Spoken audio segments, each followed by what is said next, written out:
Tatalakayin natin ngayon ang hinggil sa pagtanggap ng feedback o ano nga bang ibig sabihin ng feedback.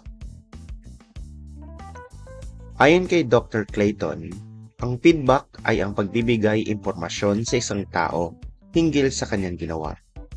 Dagdag pa niya, ito'y maaaring nakabase sa ebidensya o opinyon. Maaari itong hatol o reaksyon sa isang performance. Maganda ang feedback kung nakatutulong sa gawain, nagagamit sa pagdesisyon at paghubog ng kakayahan. Meron tayong mga layunin sa klase natin ngayon ito. Narito ang ating mga layunin.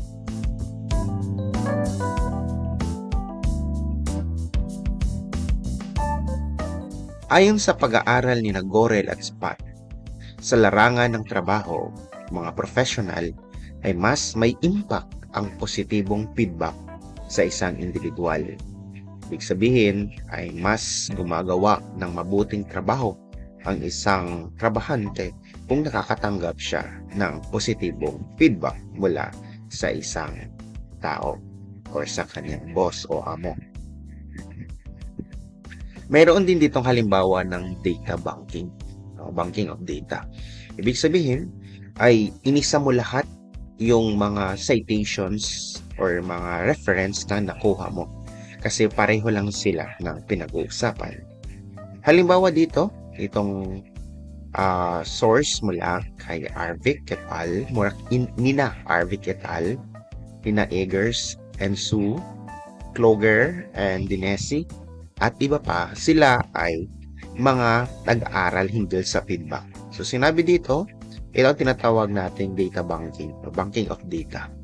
Maraming mga pag-aaral sa epekto ng feedback, mapa positibo man o negatibo, na nagdudulot ng mabuti at hindi mabuti sa isang individual sa trabaho. So ito yung halimbawa. So ibig sabihin maraming mga pag-aaral na lumalabas kung ano ang epekto ng pagbibigay ng feedback. Halimbawa, sa bansang Gresya, sa pag-aaral ni Charalampos at Dara in 2024, so ito ay halimbawa ng abstract or the summary of their study. The role of teachers' feedback in the teaching and learning process is extremely important as it allows educators to provide an objective assessment of students' performance and help them improve their academic achievements. So dito malalaman na natin kung tungkol saan yung kanyang study. In this paper, the findings of a comprehensive literature review. So, ibig sabihin ay kumolekta siya ng mga iba't ibang mga studies at ito'y kinumpara niya sa isa't isa. Ano yung mga resulta ng bawat studies na yun? Conducted using the PRISMA methodology, encompassing 19 studies from 2013 to 2023 are presented. So, ibig sabihin, yung kinolekta niyang study ay yung mga pag-aaral na isinagawa noong 2013 hanggang 2023. 19 lahat yung kanyang kinolekta. Ibig sabihin, kinumpara niya ang bawat resulta ng mga studies na ito.